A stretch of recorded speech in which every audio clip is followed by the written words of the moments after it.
Tips and tricks SBN চ্যানেলে আপনাকে স্বাগত বন্ধুরা আজ আমরা এই ভিডিও থেকে জানব বাবা মার যেসব ভুলের কারণে শিশুরা প্রতিবন্ধী হতে থাকে সেসব কারণে সম্পর্কে।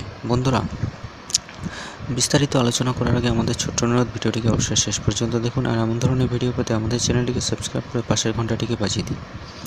ভিডিওটিকে একটি লাইক ও শেয়ার করতে ভুলবেন না। তো বন্ধুরা, আসুন জেনে নিই বাবা মার যেসব ভুলের কারণে শিশুরা প্রতিবন্ধী হয়ে থাকে সেসবগুলো কী কী। বন্ধুরা, অনেক প্রতিবন্ধী শিশু আছে যাদের জন্য তাদের অভিভাবকরা আজীবন চোখের জল ফেলতে বাধ্য হয়। মায়ের ও পরিবারের অন্যান্য সদস্যদের অসতর্কতার কারণে জন্ম নেওয়া শিশু শারীরিক ও মানসিকভাবে দুর্বল এবং অল্প বুদ্ধির হয়ে থাকে। বয়সের সাথে সাথে সঠিক বিকাশ হয় না এবং তাদের বয়স বৃদ্ধির সাথে সাথে প্রতিবন্ধী শিশুরা কোনো একটা সময়ে পরিবার ও সমাজের কাছে বোঝা বা ভারী হয়ে ওঠে।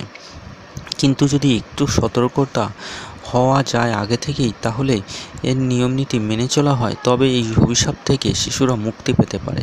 তো বন্ধুরা, আসুন তাহলে জেনে নেওয়া যাক প্রতিবন্ধী শিশুদের জন্মানোর আগে কিছু কারণ, বাবা মার যেসব ভুলের কারণে কি শিশু প্রতিবন্ধী হয়ে জন্ম নেয়।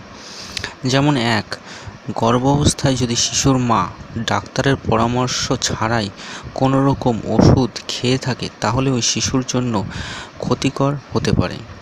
অনেক ওষুধ ভ্রূণের অঙ্গ সৃষ্টিতে বাধার সৃষ্টি করে, ফলে শিশু যে কোনো ধরনের বিকলাঙ্গ বা প্রতিবন্ধিতা নিয়ে জন্মগ্রহণ করে।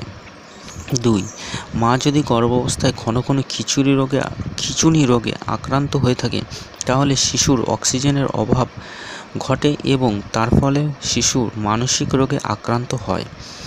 3, গর্ভাবস্থায় প্রথম 3 মাসে মা যদি যক্ষ্মা, malaria, chicken pox, mumps, rubella virus, AIDS ইত্যাদি রোগে আক্রান্ত হয়ে থাকে, তবে গর্ভস্থ শিশুর ওপর তার প্রভাব পড়ে। এর ফলে শিশুর শারীরিকভাবে বিকলাঙ্গ বা মানসিক প্রতিবন্ধী হতে পারে। এছাড়া মায়ের ডায়াবেটিস, উচ্চ রক্তচাপ, কিডনির সমস্যা, থাইরয়েড গ্রন্থির সমস্যা ইত্যাদি শারীরিক সমস্যাও যদি থাকে, তাহলে গর্ভস্থ শিশু প্রতিবন্ধী হয়ে জন্ম নেয়।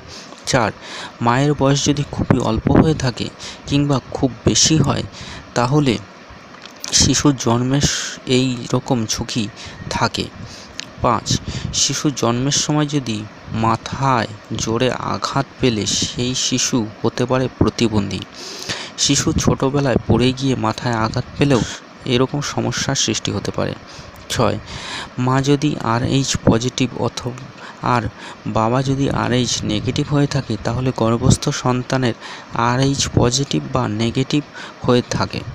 মা ও সন্তানের RH উপাদানের মধ্যে যদি মিল না থাকে, তবে মিল এবং RH ইনকম্প্যাটিবিলিটি বলা হয়। এতে মৃত সন্তানের জন্ম হয়েও থাকে। আর যদি শিশু বেঁচে যায়, তাহলে মস্তিষ্কে নানা রকম ত্রুটি নিয়ে জন্মগ্রহণ করে। তো বন্ধুরা, এই ছিল আজকে আমাদের ভিডিওটি কেমন লাগলো অবশ্যই কমেন্ট বক্সে লিখে জানাবেন।